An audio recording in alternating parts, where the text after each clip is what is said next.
ചേരമംഗലത്ത് അരുംകൊല. ഒരു കുടുംബത്തിലെ 3 പേരെ അയൽവാസി അടിച്ചു കൊന്നു. ഉഷ, വേണു, വിനീഷ എന്നിവരാണ് കൊല്ലപ്പെട്ടത്. ഗുരുതരമായ പരിക്കേറ്റ ജിതിൻ ഇപ്പോഴും ചികിത്സയിലാണ്. പോലീസ് പിടിയിലെ അക്രമി ഋതു റൌഡി ലിസ്റ്റിൽപ്പെട്ടയാളാണ്. സ്ഥിരം പ്രശ്നക്കാരനാണ്. ജിതിന്റെ കുടുംബവും പ്രതി ഋതുവും തമ്മിലുണ്ടായിരുന്ന തർക്കം പഞ്ചായത്തിൽ പരാതി എത്തിയിരുന്നുവെന്ന് പ്രസിഡന്റ് ലീന വിശ്വൻ പറയുന്നു. ഒത്തുതീർപ്പ് ചർച്ചകൾ നടത്തിയിട്ടുണ്ട്. തുടർന്നാണ് ജിതിന്റെ വീട്ടിൽ CCTV സ്ഥാപിച്ചതെന്നും ലീന വിശ്വൻ 24 പറയുന്നു. ആദ്യം ചില പ്രതികരണങ്ങളിലേക്ക്. പഞ്ചായത്തിന്റെ 8ാം വാർഡ് കിഴക്കുംപുറം പ്രദേശത്താണ് ഈ പേരപ്പാടം എന്ന സ്ഥലത്താണ് ഈ സംഭവം നടക്കുന്നത്. അവിടെ ഈ വീടുമായിട്ട് രണ്ടും അതിർത്തി തർക്കമൊന്നും അങ്ങനെയൊന്നും പറയാൻ സാധിക്കില്ല. ചെറിയ പ്രശ്നങ്ങൾ ഇതിക്ക് മുന്നേ പലതവണ ഉണ്ടായിട്ടുണ്ടെങ്കിലും അത് അന്നത്തെ ആ മെമ്പറുടെയും ഒക്കെ സാന്നിധ്യത്തിലൊക്കെ അത് തീർത്തിട്ടുള്ളതാണ്. പക്ഷെ അതിനുശേഷം നിരന്തരമുള്ള തർക്കങ്ങൾ ഒഴിവാക്കാൻ വേണ്ടിയിട്ടായിരിക്കും ഇവരുടെ ഒരു CCTV സ്ഥാപിച്ചിട്ടുണ്ട്. അങ്ങനെയൊക്കെ ഇങ്ങനെ തുടർന്നു പോകുന്ന സമയത്താണ് ഇത് എന്ത് പ്രകോപനം ഉണ്ടാക്കുന്ന അറിയില്ല. ഞെട്ടിക്കുന്ന ഒരു കാര്യമാണ് ഇപ്പൊ നമുക്ക് അറിവായത്. ഏതായാലും ഒരു കുടുംബം തന്നെ ഇല്ലാതായ ഒരു സംഭവമാണ് ഇപ്പോൾ നടക്കുന്നത്. ഇപ്പോൾ ഇത് കഞ്ചാവിന്റെ ഒക്കെ ഒരു ഇതിലാണ് ഈ പ്രതി ഇത്തരം കാര്യങ്ങൾ ചെയ്തതെന്ന് മനസ്സിലാക്കാൻ കഴിയുന്നുണ്ട്. വളരെയധികം കഞ്ചാവ് ഉപയോഗിക്കുന്ന ഒരു വ്യക്തിയാണെന്ന് ഉള്ള നിരവധിയായ പരാതികൾ ഇയാളുടെ പുറത്തുണ്ട്. അപ്പോൾ ഏതായാലും വളരെ ഭയാനകവും ഞെട്ടിക്കുന്നതുമായിട്ടുള്ള ഒരു സംഭവമായിട്ടാണ് കാണപ്പെടുന്നത്. ഇപ്പോൾ കുറച്ച് നാളുകൾക്ക് മുമ്പാണ് ഇതിനെക്കുറിച്ചൊരു പരാതി ഉണ്ടായിരുന്നത്. അത് നമ്മൾ തീർക്കാൻ ശ്രമിച്ചിട്ടുണ്ട്. അതിന്റെ ഒരു ഇതിൽ ഉണ്ടായി. അതിനുശേഷം ഇപ്പോൾ പെട്ടെന്നാണ് ഒരു ഇതുണ്ടെങ്കിൽ തന്നെ നമ്മുടെ അറിവിലുണ്ടായിട്ടില്ല. ഇപ്പോൾ ചേരമംഗലത്ത് ആൻമരിയും പറവൂർ താലൂക്ക് ആശുപത്രിയിൽ അശ്വിൻ പാലായും തയ്യാറായിട്ടുണ്ട്. ആദ്യം ആൻമരിയിലേക്ക്. ആൻമരിയ, പഞ്ചായത്ത് പ്രസിഡന്റ് പറഞ്ഞു വെച്ചതുപോലെ ആള് ചില്ലറക്കാരനല്ല, സ്ഥിരം പ്രശ്നക്കാരനാണ്. ലഹരിയുടെ തിമിർപ്പിൽ, ലഹരിയുടെ ആർമാദത്തിൽ ഇത്തരത്തിൽ സ്ഥിരം പ്രശ്നക്കാരനായിരിക്കുന്ന ഒരാൾ 3 ജീവനെടുത്തിരിക്കുന്ന നടുങ്ങുന്ന വാർത്തയിൽ അവിടെയൊന്ന് വരുന്നത്. പ്രതി എങ്ങനെയാണ് കീഴ്പ്പെടുത്തിയത്? പെട്ടെന്ന് തന്നെ പോലീസിന് ഇയാളെ പിടികൂടാനായിരുന്നോ?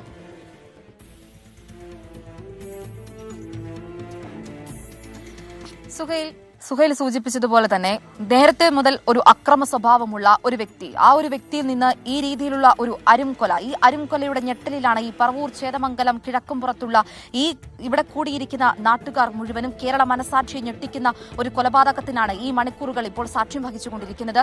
ഈ പ്രതിയായിട്ടുള്ള ഈ ഋതു നേരത്തെ മുതൽ തന്നെ പ്രശ്നക്കാരനാണ്, റൌഡി ലിസ്റ്റിൽ ഉൾപ്പെട്ടയാളാണ്. ഇതിനോടകം തന്നെ 3 കേസുകളിൽ ഈ ഋതുവിന്റെ പേരിൽ 3 കേസുകളുണ്ട്. തൃശൂർ ജില്ലയിൽ 1 കേസും എറണാകുളം ജില്ലയിൽ 2 കേസുകളും. ഈ രീതിയിൽ 3 കേസുകളിൽ പ്രതിയായിട്ടുള്ള ഒരു വ്യക്തിയാണ് ഈ ഋതു എന്ന് പറയുന്നത്. ചെറുപ്പം മുതൽ തന്നെ ലഹരിയുടെ ഉപയോഗം, അതികഠിനമായിട്ടുള്ള ലഹരിയുടെ ഉപയോഗം ഉണ്ടായിരുന്നു. പലപ്പോഴും ഇത് നാട്ടുകാരും വീട്ടുകാരും ഉൾപ്പെടെയുള്ളവരും ഇത് ചൂണ്ടിക്കാണിച്ചിട്ടുമുണ്ട്. ഈ സ്കൂളിൽ പഠിക്കുമ്പോൾ മുതൽ തന്നെ ചെറിയ ചെറിയ പ്രശ്നങ്ങളിലെല്ലാം ഈ ഋതു ഉണ്ടായിട്ടുണ്ടായിരുന്നു. ഇതെല്ലാം ഈ വീട്ടുകാർ ചൂണ്ടിക്കാണിക്കുന്നുണ്ട്. നമ്മുടെ ഈ പഞ്ചായത്ത് പ്രസിഡന്റ് സൂചിപ്പിക്കുന്ന പോലെയൊക്കെയാണ് എങ്കിൽ ഈ ചെറിയ തരത്തിലുള്ള വാക്കുതർക്കം ഈ വീട്ടുകാർ തമ്മിലുണ്ടായിരുന്നു. കാരണം തൊട്ടടുത്ത് തന്നെയാണ് ഈ വീടുകൾ തമ്മിലുള്ള ചെറിയൊരു വഴിയാണ് ഇവിടെ ഉള്ളത്. ഈ നമ്മുടെ മരണപ്പെട്ടവരുടെ വീട്, അതായത് ഇപ്പോൾ ഗുരുതരാവസ്ഥയിൽ ചികിത്സയിൽ കഴിയുന്ന ജിതിന്റെ വീടാണ് ഈ ദൃശ്യങ്ങളിൽ കാണുന്ന ഇതിന്റെ തൊട്ടടുത്ത് തന്നെയാണ് കൊലപാതകയായിട്ടുള്ള ഋതുവിന്റെ വീട്. അതിന്റെ അപ്പുറത്ത് 2 വീടുകൾ. ഇങ്ങനെ ഈ അയൽവക്കം എന്ന് പറയാൻ വേണ്ടിയിട്ട് 4 വീടുകളാണ് ചുറ്റുവട്ടമായിട്ട് ഉള്ളത്. ഈ ഋതുവിന്റെ വീട്ടില് അച്ഛൻ, അമ്മ, ഋതു, ഇങ്ങനെ 3 പേരാണ് ഋതുവിന്റെ വീട്ടിലുള്ളത്. ഒരു പെങ്ങളുണ്ട്, പെങ്ങൾ പുറത്താണ്. ഈ ഋതു ഈ കുറച്ചു നാളുകൾക്ക് മുൻപ് ബാംഗ്ലൂരിൽ നിന്ന് ദിവസങ്ങൾക്ക് മുൻപാണ് ഇവിടേക്ക് എത്തിച്ചേരുന്നത്. ഇവിടെ എത്തിയതിനു ശേഷമാണ് ഈ രീതിയിലുള്ള ഒരു അരുംകൊലയിലേക്ക് ഋതു ചെന്ന് നിൽക്കുന്നത്. ലഹരിയുടെ ഉപയോഗം സുഹൈൽ സൂചിപ്പിച്ചതുപോലെ തന്നെ വലിയ തരത്തിലുള്ള ഒരു അക്രമം ആ രീതിയിലേക്ക് മാറിയിരിക്കുന്നു എന്നത് തന്നെയാണ് ഈ ചേതമംഗലത്ത് നിന്ന് നമുക്ക് പറയാനായിട്ട് സാധിക്കുന്നത്. സുഹൈൽ, ശരി, വിശാല അർത്ഥത്തിൽ ലഹരിയുടെ തിമിർപ്പുകൾ, ജീവനുകൾ എടുക്കുന്നത് എങ്ങനെ, ആര് നിയന്ത്രിക്കും, അങ്ങനെ ഒരുപാട് ചോദ്യങ്ങൾ സമൂഹത്തിൽ ബാക്കി നിർത്തുന്നു. ലഹരി ഉള്ളിലേക്ക് കയറിക്കഴിഞ്ഞാൽ ആരെയും എന്തും ചെയ്യാനൊരു മാനസികസ്ഥിതി ഉണ്ടാകുന്നു എന്നുകൂടി പറയുന്ന ഒരു കൊലപാതകമാണ് ഇപ്പോൾ അശ്വിൻ പാലായി പറവൂർ താലൂക്ക് ആശുപത്രി ചെയ്യുന്ന അശ്വിൻ. ഇപ്പോൾ ഒരാൾ ഗുരുതരമായി പരിക്കേറ്റ് ചികിത്സയിലാണ്. അതിനപ്പുറത്തേക്ക് ഹാബിച്വൽ ഒഫൻഡറായ സ്ഥിരം കുറ്റവാളിയ ഒരു പ്രതിയുടെ മറ്റൊരു കുറ്റകൃത്യം, അങ്ങനെയാണോ ഇതിനെ കണക്കാക്കുന്നത്? നേരത്തെ കേസുകളിലൊക്കെ ഇയാൾ തക്കതായ ശിക്ഷ അനുഭവിച്ച ആളാണോ?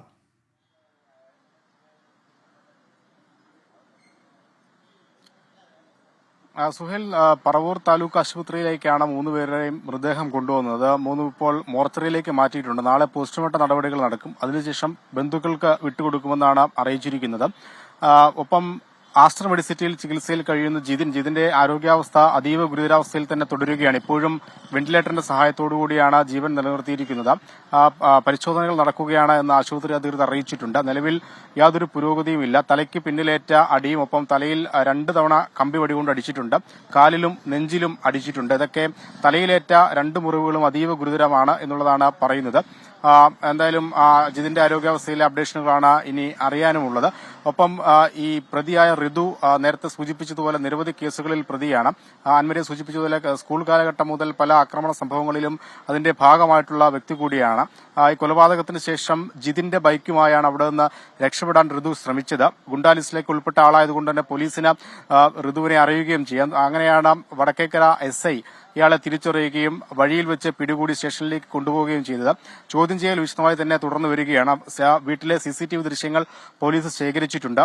കൊലപാതകത്തിലേക്ക് നയിച്ച കാരണം എന്താണ് എന്നുള്ളത് ഋതു തന്നെ പോലീസിനോട് വ്യക്തമാക്കിയിട്ടുണ്ട് എന്നുള്ളതാണ് പറയുന്നത്. എന്തായാലും നാളെ ഇതുമായി ബന്ധപ്പെട്ട വിശദമായ വിവരങ്ങൾ പോലീസിൽ നിന്ന് തന്നെ പുറത്തുവരും.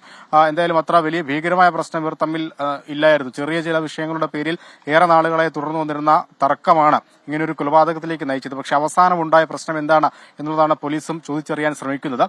നിലവിൽ ഇപ്പോഴും പോലീസ് കസ്റ്റഡിയിൽ തുടരുകയാണ്. നാളെ വൈദ്യപരിശോധനയ്ക്ക് വിധേയമാക്കും. അതിനുശേഷമായിരിക്കും തുടർ നടപടികളിലേക്ക് കടക്കുക.